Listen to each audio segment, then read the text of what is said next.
जय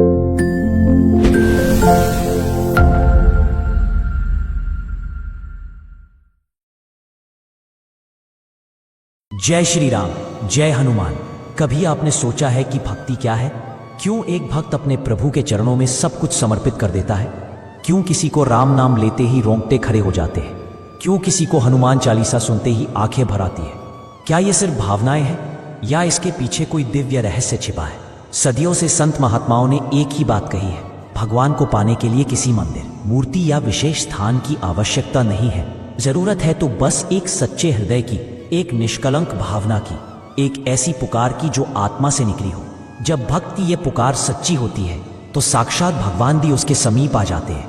राम नाम की महिमा ही ऐसी है कि स्वयं शिवजी ने माता पार्वती से कहा, हे पार्वती, मैं तुम्हें एक ऐसा रहस्य बताता हूं जिसे जानकर तुम्हारे सारे संशय समाप्त हो जाएंगे। इस कलयुग में केवल राम नाम का संकीर्तन ही सब पापों को हरने वाला है। यही कारण है कि तुलसीदास जी ने भी कहा, राम नाम बिनु गेहिन ना उदार। हनुमान जी, जो स्वयं राम भक्तों में सर्वश्रेष्ठ हैं, उन्होंने जब राम जी का नाम अपने हृदय में बसाया तो उनकी शक्ति, तेज, बुद्धि और समर्पण अनंत हो गया। कहते हैं कि हनुमान जी की साधना में एक ऐसी शक्ति है कि यदि कोई भक्त सच्चे हृदय से उन्हें पुकारे तो वे क्षण भर में उसकी सहायता के लिए उपस्थित हो जाते हैं। पर यह पुकार सिर्फ होठों से नहीं, हृदय की गहराइयों से निकलनी चाहिए। हनुमान जी का चरित्र हमें सिखाता है कि भक्ति केवल शब्दों का उच्चारण नहीं बल्कि कर्म में दिखाई देती है। उनके प्रत्येक कार्य में श्री राम के प्रति समर्पण और निष्ठा की झलक मिलती है। जब हम अपने जीवन को भी उसी प्रकार भगवान की सेवा में लगा देते हैं तो हमारा जीवन साधारण नहीं रह जाता। हनुमान जी की भक्ति का सार यही है कि जो भी कार्य करो उसमें भगवान की आज्ञा, उनकी सेवा और उनका स्मरण सर्वोपरि हो। आजकल के समय में जब लोग जीवन की आपाधापी में खो चुके हैं तो पूजा पाठ, सत्संग और प्रभु नाम स्मरण ही हमें भीतर से जोड़ते हैं। हर शनिवार को पीपल के नीचे सरसों के तेल का दीपक जलाना, मंगलवार को हनुमान चालीसा का पाठ करना, ब्रह्म मुहूर्त में उठकर राम नाम का जप करना, ये सब केवल क्रियाएं नहीं है, ये वो साधन है जिनसे आत्मा प्रभु से मिलन की ओर अग्रसर होती है। हर एक मंत्र, हर एक पाठ, हर एक स्तोत्र केवल ध्वनि नहीं है, वे चेतना के वेग है जो हमारे भीतर की आध्यात्मिक शक्ति को जागृत करते हैं। जब कोई मनुष्य नियमित रूप से पाठ करता है तो वह अपने भीतर की ऊर्जा को एकत्रित करता है, जिससे उसकी बुद्धि निर्मल होती है, उसके विचार सकारात्मक होते हैं और वह परमात्मा से जुड़ने लगता है। यही जप और तप की सार्थकता है। भक्ति का सबसे सुंदर रूप तब देखने को मिलता है जब भक्त का मन संसार के आकर्षण से हटकर ईश्वर के चरणों में रमने लगता है। यह परिवर्तन धीरे धीरे होता है। पहले मन पूजा में नहीं लगता, फिर धीरे धीरे जैसे जैसे हम निरंतरता बनाए रखते हैं, कोई अदृश्य शक्ति हमारा मार्गदर्शन करने लगती है। वो शक्ति हमारी चिंताओं को हर लेती है, हमारे भय को समाप्त कर देती है और हमारे जीवन में एक दिव्यता भर देती है। यह भी जानना जरूरी है कि भक्ति केवल सुख में नहीं होती बल्कि दुख में और अधिक प्रकट होती है। जब जीवन में कठिनाइयां आती हैं और हम फिर भी भगवान के चरणों से नहीं हटते, तभी हमारी भक्ति की परीक्षा होती है। वही क्षण होते हैं जब ईश्वर देखते हैं कि क्या भक्त का प्रेम सच्चा है या केवल सुविधा के लिए था। जो लोग संकट में भी भक्ति नहीं छोड़ते, उनके जीवन में प्रभु स्वयं उतरते हैं। कई लोग कहते हैं कि हम पूजा तो करते हैं लेकिन भगवान सुनते नहीं। इसका कारण यह नहीं कि भगवान नहीं सुन रहे, बल्कि यह है कि हम अभी उस स्थिरता तक नहीं पहुंचे जहां हमारी आत्मा भगवान के साथ संवाद कर सके।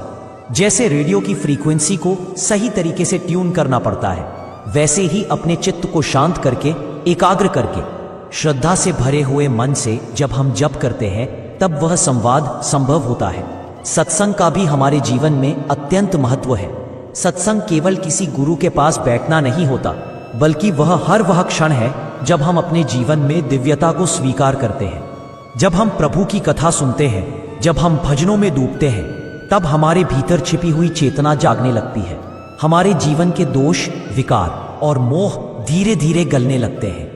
यह परिवर्तन एक दिन में नहीं होता, पर जब होता है तो जीवन का हर पक्ष संवरने लगता है। सच्चे सत्संग में वातावरण ऐसा बनता है जो आत्मा को झकझोर देता है।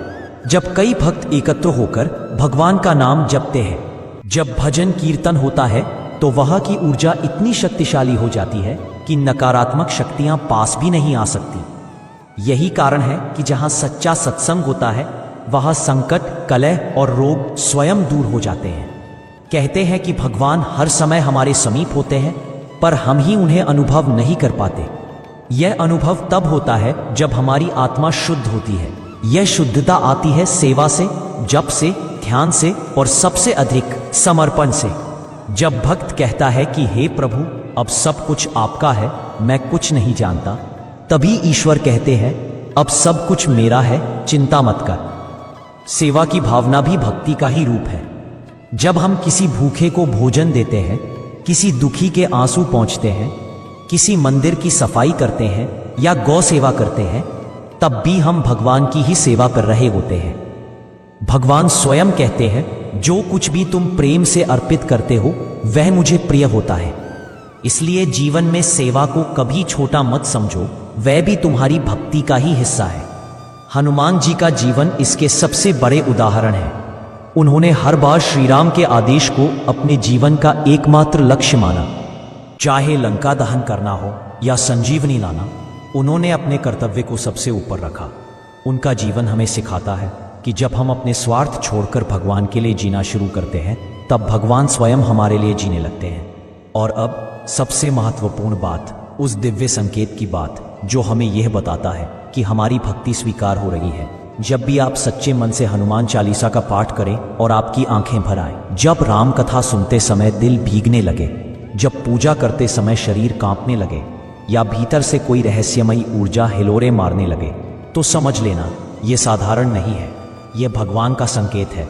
ये उनकी ओर से मिला प्रमाण पत्र है कि तू मेरी शरण में है, मैं तेरे पास हूं।